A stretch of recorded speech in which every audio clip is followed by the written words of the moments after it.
Welcome guys! In this video, I will give you 20 amazing tips and tricks that you need to know, and they may help you. So let's get started. Moving vehicle seat swap. When you see an enemy while you're driving vehicle, you can swap your seat and start shooting. By doing this, you may lose some of your critical accuracy, but it's still better than jumping from a moving vehicle and losing 80% of health. You may need to be careful while doing this because your vehicle will hit the brake when you swap seats and eventually stops moving, which makes it easier for enemies to kill you. So it's better to get down from the vehicle and find a cover. Speaking of cover, you can use your vehicle as cover in some situations. But there's a gap between tires. From this gap you can get shots, so it's better to burst the tires and use the vehicle as cover. Now I think you might be safe from getting shots from below the vehicle. This vehicle is still usable, but not as fast as before.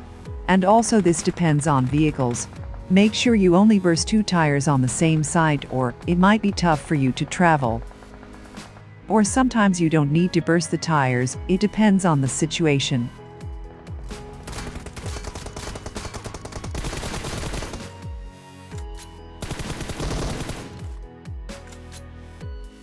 You can kill people by shooting from below the object, like a fake car in boot camp, or in military base bridge and many more. This trick works only when legs are visible. So yeah, you should be careful while camping behind objects like these. Do you know that painkillers weigh the same amount as the first aid kit in your backpack? Do you think the first aid kit will be much heavier? But the painkiller is quite heavy in your bag. Painkiller is worst boost item in my opinion, because it takes up a lot of space in your bag and extremely long to use, and also not very efficient. I recommend carrying energy drinks because you can take 2 energy drinks, and it doesn't take as much space in your bag as a painkiller, and gives you a little bit more boost than a single painkiller. There are actually 2 ways of crossing this river near boot camp. One is from water, and another one is using a bridge. You can cross this river by swimming underwater. Speaking of underwater, you can stay up to 18 to 20 seconds underwater, and sometimes you can make it without losing health. Sometimes you may lose some health. So swimming underwater is safe and harder for enemies to spot you in water. If you get knocked in the water, you'll die instantly, so be careful while traveling from water or while crossing rivers. There is a jump near boot camp that you can easily do with a bike, but with a scooter, maybe you can make halfway through and swim. If you ever made this jump with scooter, then let me know in comments. Most people don't like using a bike because it can easily get flipped, but the bike is the fastest vehicle, and also a less secured vehicle. You can balance the bike with those up-down controls, so in case if you ever need to use bike, use those to control or balance the bike from getting flipped, just like in hill climb racing. Moving while healing is extremely helpful. I think most players know this by now. If you played for more than 1 season, you will get used to moving while healing. It just saves your life if any shots are coming in, and make it hard for enemies to shoot at you. And the next tip is for gyroscope players only. Having a different sensitivity for sniping and spraying is really helpful. Change your sensitivity when you want to snipe and change it back to normal after. This may be hard at starting, but you'll get used to it. This tip is about game mechanics. Your right peek actually exposes less of your body than left peek does. It's basically the way the character model works. Left peek is going to reveal more of your body, means bigger hitbox and more chances of getting hit than if you right peek. And also right peek gives you more field of view than left peek. I'm not saying that never use left peek. In certain cases you should do it, because it's the only choice. But keep in mind your body exposes a lot when you left peek. Do yourself a favor by having the same weapons in the same slot every time. Let's say you're carrying M4 and a sniper, and you have M4 in slot 1 and sniper in slot 2. In that way, whenever you want to snipe someone, you will know sniper is in slot 2, and also it gives you muscle memory to understand easier. Whenever you want to spray down enemies from 100 meters or higher, try to use crouch and spray.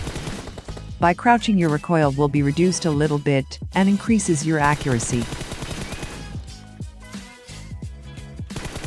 So try to crouch more often to get used to doing it regularly.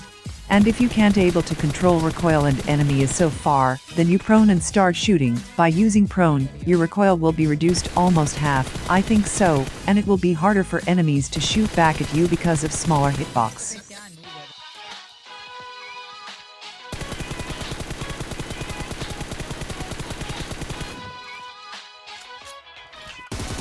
And maybe sometimes crouching and proning might be useful in the close range too. You can easily survive all of the zones up to above 5, that's when you should probably think about getting in, but when you get stuck in the gunfights in zones like 2, 3 or maybe 4, it's not a good idea of fighting in the blue zone. But with enough health kits and full boost, you can definitely outlive your opponents. They are gonna move or they gonna die under the blue zone. And you could stay safe or at least alive, but by 5th zone, you should be getting in. Whenever you are trying to do the third party to someone, if you see someone knock, just confirm those kills, you'll get those kills, not the enemy who knocked them. It's like stealing kills, but worth it, because you are getting free kills by stealing their kills.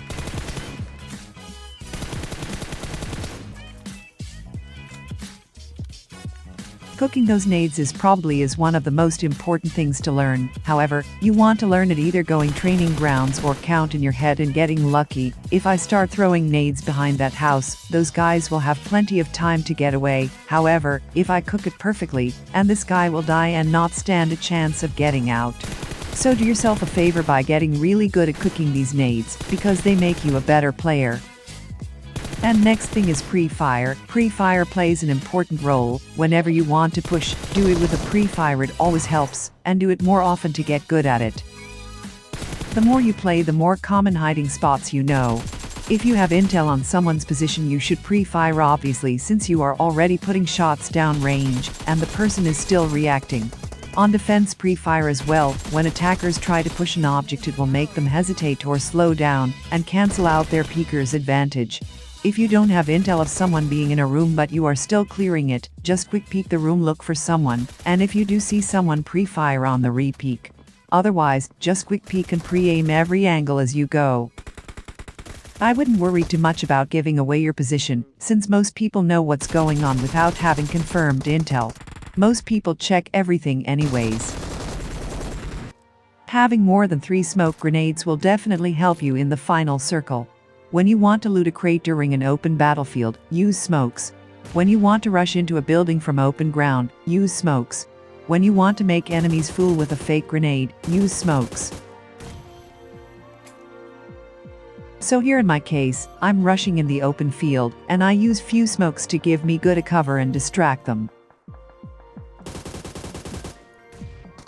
Try to use the highest sound settings for headphones or earphones, which makes easier for you to listen to enemies' footsteps and locate them easily. Gun sounds will be loud at starting, but if you keep on playing on highest sound settings, you'll get used to it. And finally, having a great game sense. For example, some people who are new to the game will prone in the grass, thinking that they are safe and covered up by all the grass. Well, they don't understand that grass only renders about few hundreds of meters, so my enemy is almost 100 meters away, and he thinks that proning in the grass is safe. But from my angle, I cannot see any grass, because it does not render that far. So how to improve your game sense? Well, by playing and understanding how game works, the more time you spend on the game will increase your game sense, and also try to watch some esports, which will give you some more details about game sense and how pro players play. So yeah, that's it for this video. Thank you for watching this far. If you learned something new, hit that like button and share this video with your friends. And comment down your favorite tips and trick. And we just crossed 50,000 subscribers. Thank you for your support. See you guys in the next video.